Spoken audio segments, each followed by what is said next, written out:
Bueno, acá estamos. Hoy no paramos, ¿eh? Qué jornada de jueves con el frío. Esto está bueno porque el frío se te pasa. Charlando, te olvidás que hace frío, ¿no? Y ahora, con el tema que vamos a tocar con el licenciado Carlos Ubire, quien le doy las buenas noches. ¿Qué tal? Buenas Y le noches. agradezco porque él dice que no, si yo estoy acá, que...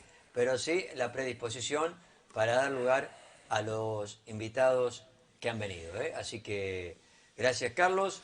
Pero me interesa, de modo, porque todo fue muy rápido, muy vertiginoso esto, y no me pude interiorizar bien del tema que vamos a hablar hoy. Tiene que ver con... Dolor País, te había dicho la semana pasada que íbamos a hablar un poco del país que nos duele, asociado con fenómenos de destitución subjetiva, ¿no? Lo, lo que de alguna manera va produciendo en nuestra subjetividad los diversos eventos de la vida cotidiana, ¿no? Ujú. Inclusive para destacar, porque mucha gente ha visto o ve nuestros micros y en algunos micros he estado hablando aparentemente de política o de sociedad. Y en realidad mi incursión en el ámbito de los contextos sociales, políticos, económicos, no es a título de hacer un tratado sobre los temas, porque yo no soy especialista, sino que son temas que siempre me han preocupado porque toda la dinámica que implica el contexto social, político y económico repercute indefectiblemente sobre la subjetividad de la gente, ¿no? Y como nosotros los psicoanalistas nos ocupamos de la subjetividad, casi te diría predominantemente, y como ninguna otra artesanía antropológica se ocupa, eh, este tema de contexto nos preocupa porque el contexto ingresa directamente en la clínica, ingresa directamente a nuestros consultorios y está atravesado por una serie de características que son preocupantes, ¿no? Hay una... Hemos escuchado de todo, Luis, en los últimos días, hemos escuchado muchas cosas, eh, en todos los sentidos, la gente que participa en política, la gente que participa en la vida social, economistas, políticos, especialistas, opinólogos, periodistas, es decir, los medios de comunicación están inundados de información, están inundados de estímulos vinculados a todo este tema y creo que la síntesis de lo que ocurre con mucha gente es que hay una especie de desarticulación de sueños y futuro. Es muy difícil predecir con todo esto que nos está ocurriendo cuál es el objeto o cuál es la posibilidad cierta de que podamos construir una idea de futuro. Ni hablar de lo que implica tener sueños, tener proyectos, tener proyecciones a mediano o largo plazo, ¿no? Yo creo que yo pondría a los medios de comunicación con un sector del periodismo que es muy agresivo, muy hostil, muy vehemente, muy ensobrado, como dice nuestro amigo Jorge Asís, que son actores responsables de la producción del dolor social. Porque la gente escucha, la gente se influye y la gente sufre. La gente sufre, ¿no? Te lo dice un servidor que trabaja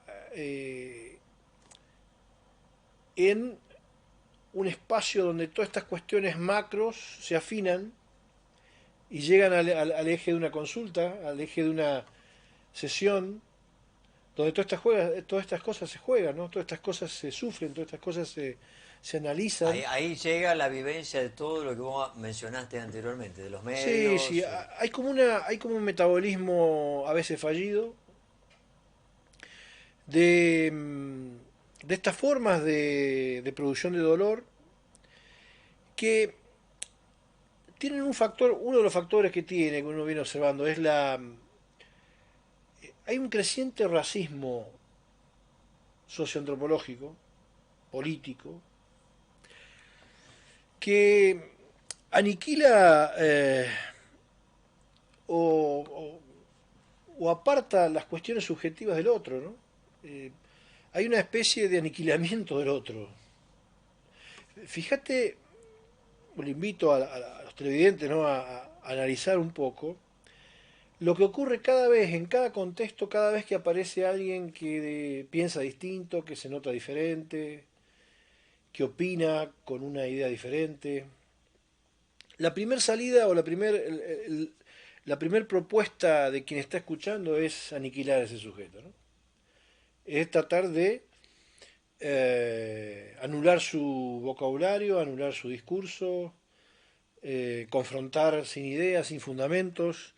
Es decir, hay un sadismo que lleva aparejada un precepto de destitución subjetiva. ¿Es fanatismo también podemos llamarlo? ¿No? Sí, a ver, pero el fanatismo por ahí a ver, yo creo que el fanatismo hasta podría decirnos que nos podría dar la pauta de que la gente se mueve desde un lugar, ¿no? Uno es fanático de una ideología o fanático de otra. De Claro, no, no última, permite el pensamiento claro, del otro, ¿no? pero de última el fanatismo demarcaría una posición, aunque errónea, pero una posición. Aquí los niveles de sadismo vienen inclusive de espacios que ni siquiera tenemos la posibilidad de prever y, y están en el ambiente, están en el contexto, están en el ámbito de la vida cotidiana, ¿no? Hay algo de necedad también, de personas necias que ocupan un lugar y no dejan al otro Sí, yo creo que la necedad, más que necedad, hay mucha crueldad. crueldad. Hay mucha crueldad, hay mucha perversión. Hay una especie de... Yo digo que la gente que está sosteniendo esto está hablando con cierto placer de goce y de cierto placer de goce de subjetividad. Es decir, yo gozo sin entender que mi goce le hace mal a otro. El otro día escuchaba a un político que... voy a dejar de dar nombre para que la gente interprete lo que quiera, ¿no? Pero el otro día escuchaba a un político que sus empresas han sido planeros VIP de los estados nacionales, porque viste que están los planeros pobres y los planeros VIP. Los planeros pobres son la gente que ha quedado al margen del conurbano, porque se fue de la zona rural al conurbano, a la industria fracasó, quedaron al margen y alguien se tuvo que ocupar de esa gente, ¿no? Más allá de después si te parece justo, injusto. Es una problemática social que hay que dar una solución. Pero están los planeros, digamos, pobres o con problemas, y están los planeros VIP, que son los planeros que están tocando las puertas de cada gobierno para ir a llevar sus empresas y sus beneficios, su pedido de préstamo, su pedido de inhibición de deudas, etcétera, etcétera, todos los privilegios. Bueno, uno de estos personajes que sus empresas toda la vida vivieron del gobierno, por lo menos desde que yo tengo uso de razón, hablaba de que estaba esperando estoicamente, como si hubiese leído filosofía estoica, ¿no? El estoicismo es ni más ni menos que una posición ante la vida donde hay un creciente y claro desinterés por las cosas que pueden ocurrir, es decir, la persona se manifiesta estoica, se manifiesta desinteresada de lo que puede ocurrir, tratando de que con su estoicismo ayude a la comunidad. Es decir, esta persona hablaba de estoicismo cuando todas sus empresas han vivido toda la vida del Estado de vos y de quien te habla y de todo lo que están escuchando, ¿no? Esto es muy agresivo, esto es muy hostil, esto es muy vehemente. Esto tiene grados importantes de sadismo donde no hay una conceptualización del semejante. Hemos perdido la capacidad de poder pronunciarnos en función de una concepción del semejante. ¿Quién es el otro para mí? Entonces esto se ejerce con una gran crueldad que termina siendo una especie de demolición del otro por placer. Y esto es perverso. Y generalmente, no siempre gana el más poderoso, ¿no? Y por supuesto, pero Por más que haya crueldad en todos los ámbitos sociales. inclusive hay propuestas de campaña donde no están incluyendo a otra gente. Cuando un político te dice esa ruta desde la ruta principal hasta el pueblo no se hace porque el pueblo no lo merece o porque el mercado no se lo permite o porque el mercado no se lo planteó. Y hay cosas que hay que hacerlas porque hay que hacerlas, no porque el mercado lo dicte o no lo dicte. Un día como hoy, Sí. esa gente de ese pueblo, como lleva a su hijo a la escuela si estudia en un pueblo vecino. A ver, obviamente que esta gente, que todos los que piensen de esta manera, todos los que piensen de esta manera, tiene una concepción del semejante que no coincide con la concepción del semejante que tenemos aquellas personas que nos ocupamos todos los días del sufrimiento de la gente, ¿no? Una cosa abominable desde todo punto de vista. Otra forma u otra manera que esto toma es la necesidad o es la voluntad eh, de destruir toda resistencia subjetiva. Es decir, la resistencia subjetiva tiene que ver con las capacidades potenciales que tiene un hombre de usar su inteligencia y su psiquismo para poder pensar la vida y para poder defenderse en la vida. Todas estas políticas, todas estas medidas, todas estas formas organizadas de crueldad tienden a confrontar y de alguna manera dilapidar esa forma de resistencia psíquica, esa forma de resistencia subjetiva, eh, produciendo de alguna manera una destrucción y esta sensación de arrancar al otro del sí mismo, ¿no? Que es una situación, estamos hablando de cosas muy finitas, hemos hablado de lo macro hace unas semanas, para hablar de lo social, y acá estamos hablando de cosas muy finitas, ¿no? El hombre que está sufriendo en sus cosas más íntimas a partir de una estrategia global, social, política de instrumentación del dolor. Lo cual, te repito, es una especie de banalidad perversa donde está instaurado básicamente como una especie de banalidad del mal, ¿no? Donde parece ser que el mal se planifica, se... Eso te iba a preguntar, ¿esto es hecho espontáneamente o está organizado? Y hay una forma organizativa de esto. Fíjate, Castoriadis habla... A mí Castoriadis, yo leer a Castoriadis me encanta, pero también me asusta, ¿no? Porque tiene ideas tan claras y tan modernas que me asustan. Él decía, se ha perdido la hipocresía. ¿No? ¿Qué es la hipocresía? Es instrumentar algún tipo de mentira para salir del pantano, ¿no? Ahora no hace falta que yo te mienta, yo te puedo decir lo que te voy a hacer con vos. No hay pudor, Luis. La hipocresía era por pudor.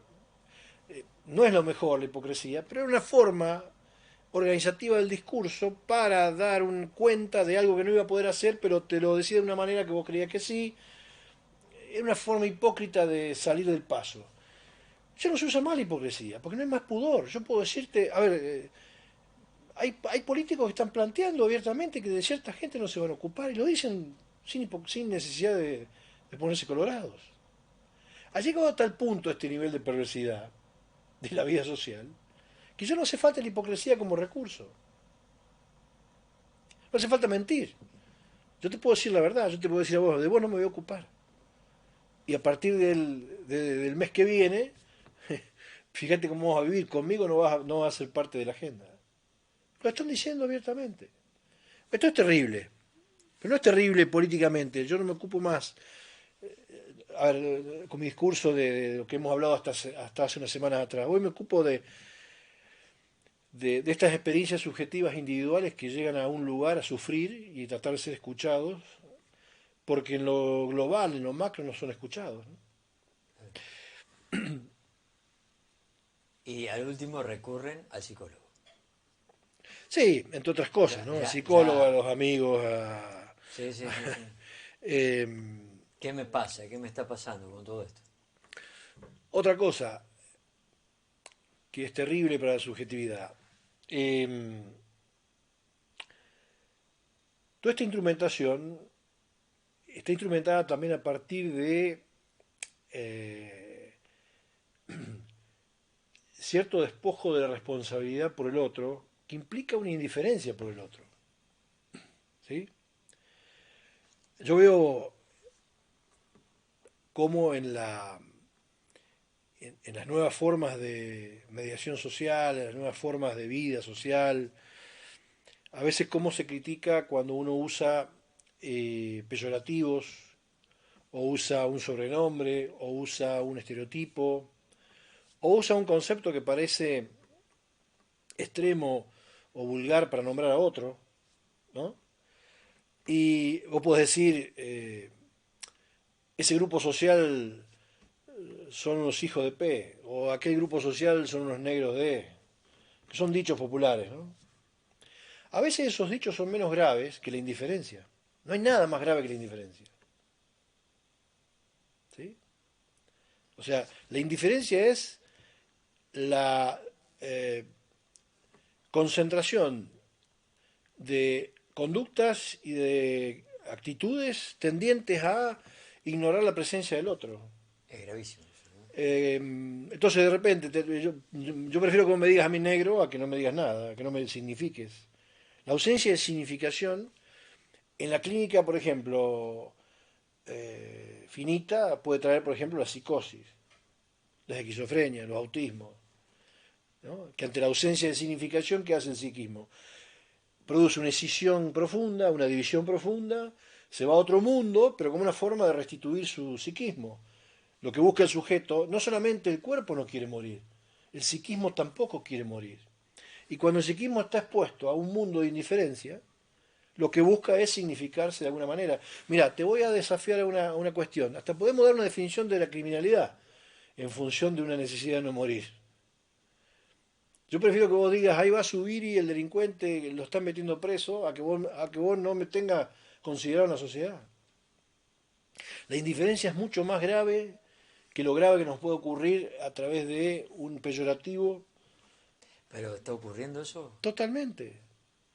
¿Por qué ocurre esto? Porque eh, a ver, la institución subjetiva le impone al ser humano tener que hacerse cargo de el presente en el momento justo, ¿no? No nos deja opción. Una persona que está despojada de todo no puede esperar a 6 meses para hacer un proyecto. Tiene que resolver qué va a hacer dentro de una hora. Entonces, despojada de todo, con indiferencia social, sin políticos que lo tengan en la agenda, no le queda otra cosa que la violencia, no le queda otra cosa que la desesperación, no le queda otra cosa que la desesperanza, ¿no? Entonces, esto trae aparejado una especie de desmantelamiento y aniquilación de esa población, ¿no? Esto es algo eh, muy interesante y que cuando esa gente llega a ese nivel de precariedad, es mucho más fácil de establecer sobre ellos una especie de control o de placer de dominio. ¿Sí? Bueno, es todo un contexto y una estructuración de esto que hemos significado como el dolor país, ¿no? Y la destitución subjetiva, que la destitución subjetiva es lisa y llanamente la destrucción del psiquismo. Como hablamos en muchos programas, tiene que ver mucho esto la educación también, ¿no? Abandonamos a la persona que no se eduque y también. Pero sí, sí, hay un Vos sabés tema. que hoy leía, ayer leía, estaba releyendo algunos artículos de Castigar y Vigilar, de Michel Foucault. Yo tengo la obra completa de Michel Foucault, que es uno de los filósofos que mejor define lo siniestro del poder, ¿no? Y en un momento hablaba del placer de los jueces de la antigüedad por establecer suplicios. Y cómo la gradualidad de los suplicios estaba vinculado con el grado de la pena o el grado del delito, ¿no? Que una persona condenada a muerte estaba condenada a muerte, pero antes de llegar a la condena a muerte, antes de llegar a la muerte como hecho en sí, tenía que tener un suplicio. Es decir, un sufrimiento que podía durar un día, medio día, una hora, media hora, 5 horas, depende de cuál haya sido la pena y depende cuál haya sido lo grave de esa pena, ¿no? Con lo cual planteaba una especie de agonía indefinida, donde a veces se le planteaba al, al reo en este caso, y a veces no, o sea que vos estabas sufriendo un suplicio y vos nunca sabías cuándo terminaba. En algunas ocasiones sí, bueno, una especie de agonía indefinida, propiciada por alguien que supuestamente impone una ley. Fíjate que para imponer una ley se plantea un suplicio, ¿no? Esto estamos hablando de la antigüedad en el ejercicio de las legalidades. Esta manera de emplazarnos frente a ciertas poblaciones que con las cuales nos tornamos indiferentes, son formas de agonías indefinidas. Porque hay gente que nunca sabe cuándo va a llegar para ellos un proyecto de esperanza. Luis, los medios de comunicación y la forma en que se emplaza todo eso nos muestran un país que no... Un mundo, no es el país, en todo el mundo ocurre esto. ¿Eh? Un mundo que no es el real, porque a vos te muestran los grandes centros turísticos, te muestran un movimiento de fin de semana, te muestran 50, 60, no sé cuántos, 100.000 que van a ir ahora a Río de Janeiro a ver A a Boca. Boca, en un país que tiene 50 millones de habitantes. ¿No? Te muestran las ciudades amaneciendo en dinámica, pero este tipo de diagnóstico de un... hoy hay un 50% o más de la población que está viviendo por debajo de la clase media, con grandes dificultades. Hoy estábamos charlando con unos colegas docentes en una escuela y estaban hablando de lo que significa para un docente que arranca su carrera como docente con 10, 15 horas. Esa persona apenas puede solventarse los gastos mínimos y ni hablar si tiene que comprar un libro o tiene que formar su biblioteca. Entonces, eh, y hay gente que vive de su vida intelectual, que sostiene la cultura, un docente, y está en un ámbito donde también es parte de esa agonía indefinida, ¿no? Pues los docentes que estamos medianamente bien, yo me incluyo, no me quejo, somos los que hemos estado 30 años en un aula y Claro. hemos sumado horas. Pero el que recién se Pero que inicia, recién se ¿no? inicia. Es imposible que nuestros hijos se puedan educar en un país que tienda a la construcción de subjetividades potentes en un ámbito donde sus docentes son pobres, donde no pueden comprar ni siquiera el libro de cabecera de una materia. ¿No? Esto es increíble, esto es terrible. Junto a otras cosas que están ocurriendo que son terribles, que bueno, son experiencias de todos los días, ¿no? Son experiencias de todos los días. Y Pero bueno, se llega fin de año y la vamos a pasar hablando de esto, ¿no? En vez de estar contentos y alegres por un año más. mirá, el índice de dolor país. Te voy a dar algunas pautas de lo que es el índice de dolor país. ¿Cómo sabemos si un país tiene un índice de dolor que es preocupante? Creciente tasa de suicidio, creciente tasa de accidentes, creciente tasa de infartos, muertes súbitas, formas de violencia desgarrantes y desgarradas, venta de antidepresivos, incremento del alcoholismo, abandono de niños, deserción escolar, éxodos, insolvencia moral más que económica, todo lo que es la reingeniería empresarial, que no es ni otra cosa que el reacomodamiento de gente para que quede gente al margen del sistema. Desvalimiento de la infancia, desauxilio, desayuda de gente desoída, marasmos, desaparición de la función mínima del Estado, desocupación, lesión moral de quienes se sienten necesitados y no encuentran una solución. Todos estos son síntomas de un país que está con dolor.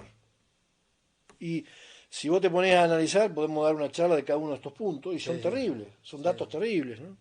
Eh, hoy hemos subordinado la política a la economía.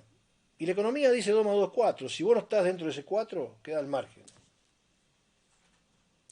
¿No? Esto de que lo que no es rentable no se pone en la agenda.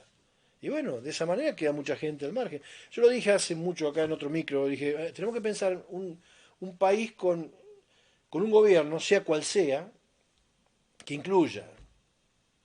O sea, o hacemos un gobierno con la gente adentro o hacemos un gobierno con la gente afuera. Ya no es un gobierno en función de que sea peronista, liberal, zurdo, socialista, de izquierda, con la gente adentro o con la gente afuera. Esto es lo que la gente tiene que entender. ¿Por qué? Y porque si no se da la conversación que se dio hace 15 días atrás en el juzgado de la Carlota con mi colega y mi querida amiga Lorena Duto, perito oficial ahí de una compañera muy entrañable, muy buena gente, del juzgado de la Carlota, donde decía, Carlos, ¿vos tenés turnos? No, no tengo. Si doy, pero tengo que dar sobre horas, dejar de almorzar, dejar de cenar. Estamos todos iguales. No, todo esto que yo te acabo de enumerar está siendo atendido permanentemente en los consultorios. ¿No? Yo te di algunas patologías físicas que terminan siendo psicosomáticas. La gente que se infarta, la cantidad de gente que se infarta sin tener síntomas físicos, sin tener ácido úrico, colesterol, son infartos psicosomáticos, gente que vive preocupada, que vive mentalmente disociada, mal, con dolor, con ¿Es cosas el que... denominado estrés? Totalmente. Sí, sí, sí. Bueno, esos son los síntomas básicos que de alguna manera definen y resumen en lo finito ese análisis macro que empezamos con otras charlas hace un par de semanas y que hoy en esta síntesis de lo que significa todo el país, bueno, le da forma a estos sintomatologías que se expresan, ¿no? Y me dejás sin palabras porque si buscamos cada frase de las que decís ahí, es todo real, ¿no? Lamentablemente, Es todo un tema, es todo un tema. es todo un tema. Hoy tuve un lindo síntoma, porque verá, lo llevé al negro Green al colegio de Cámara. Estuvimos con él ahí y en principio el colegio siempre bueno, tiene sus dispositivos y bueno. Y entre que llovía, había mucha gente, pero con la lluvia había profesores que había actividades que iban al campo que no lo hicieron. Bueno, la cuestión es que terminamos con el negro Green tuvimos de las 9 de la mañana hasta las 12 del mediodía. Y en una jornada hermosa donde al final participó casi todo el colegio. Terminamos llevando todo el colegio al comedor ahí de los chicos internados. Y bueno, estas son las luchas que hay que dar. Hay que tratar de rodearse de gente inteligente, de gente muy bien informada, con honestidad intelectual, que sea capaz de dar cuenta de sus fundamentos. Yo no creo en este contexto nuevo donde todo podemos funcionar sin dar ningún tipo de fundamentos. Hay que responder con fundamentos. Los intelectuales tenemos que entender que somos críticos, que no somos acríticos. Yo cuando vengo acá, yo sé que hay gente que no le gusta lo que yo digo y hay gente que sí, pero yo puedo fundamentar lo que estoy planteando.